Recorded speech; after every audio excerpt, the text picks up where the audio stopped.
if we're looking to sell the company. We're trying to build the revenue to sell at one point. And we're starting point now, we've got to $1 million of revenue. From there, where the cost to operate is 60%, meaning if we just took our earnings or EBITDA, we would have about $400,000 of EBITDA. At that price, there probably isn't any buyers, but let's just say there are, you can maybe get 1x, which means that the company will be worth $400,000.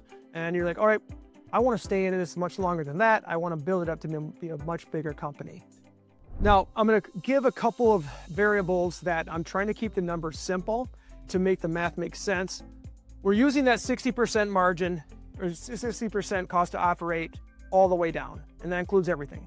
But we are reinvesting into new technology, new people, whatever it might be, because we want that $400,000 to be going to the business to grow that revenue number, and then slowly taper off at the end of the life of the company.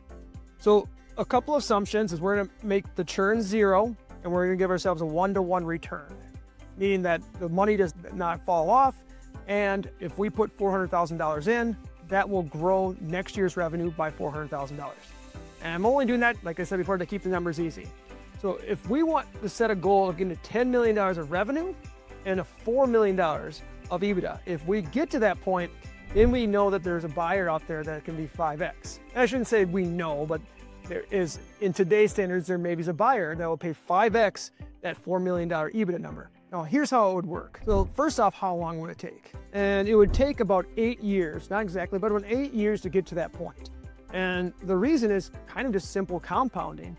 And let's just say we get to $1.4 million because we had a 1-to-1 return, meaning we put 400 in. Now our revenue is not $1 million, it's $1.4 million.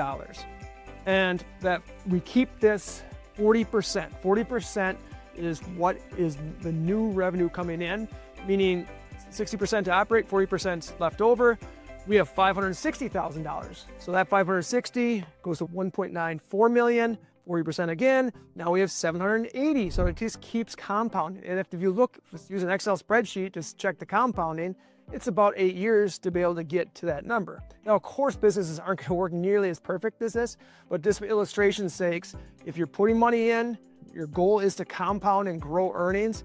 And if those variables, that's where it puts that. Now, if we look at that point, the sale price on $4 million of EBITDA, and we get now a much higher multiple to say 5x, we're looking at an exit of 20 million. So that's a huge, huge difference. From 8 years ago, it was $400,000. Now it's $20 million. And this is not uncommon at all. Companies, they know that they need to get past a certain point. That's why they're focused so hard on growth, because there's no buyers to be able to buy their company at the lower revenue numbers. But if you get to that higher amount, there could be a buyer for a $4 million EBITDA company. Now, I'm just going to show too, like what would be the take home. In the take home example, if you have a cost basis of 0, meaning that you never bought any other company or anything like that, it's like you're going to pay taxes on the whole $20 million. And let's say it's a pass-through entity like an S Corp. What it would be is you'd have about $4 million in capital gains tax. So capital gains tax in the highest bracket, at least in today, is 20%. 20 million, 20%, 4 million. And then you have what's called net investable interest tax. And that is, I think, 3.8%, which would be $760,000 in taxes.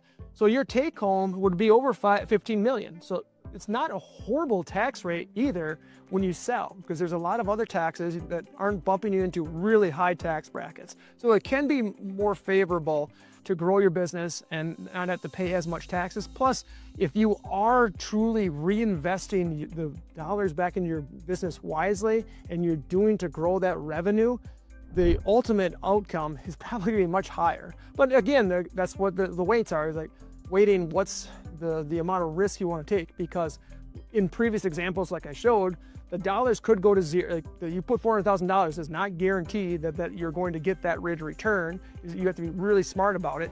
Plus, is if something happens, and all of a sudden your company, even if you were at 20 or say $15 million, and then something happens where industry changes, the next year could be 0. I've seen many companies that they're doing really well, have a high multiple, and say, hey, let's just keep on going, let's keep on doing this, and then something happens.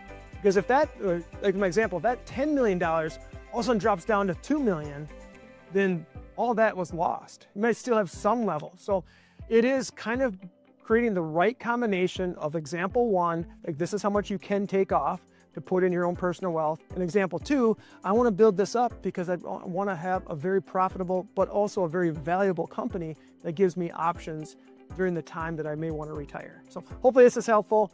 And like I said, there's so many variables that you want to look at and things and how it can work out, and the different dynamics of how to invest back into your company. But ultimately, yes, if you can get to a high multiple and a high EBITDA number, the payout can be very good.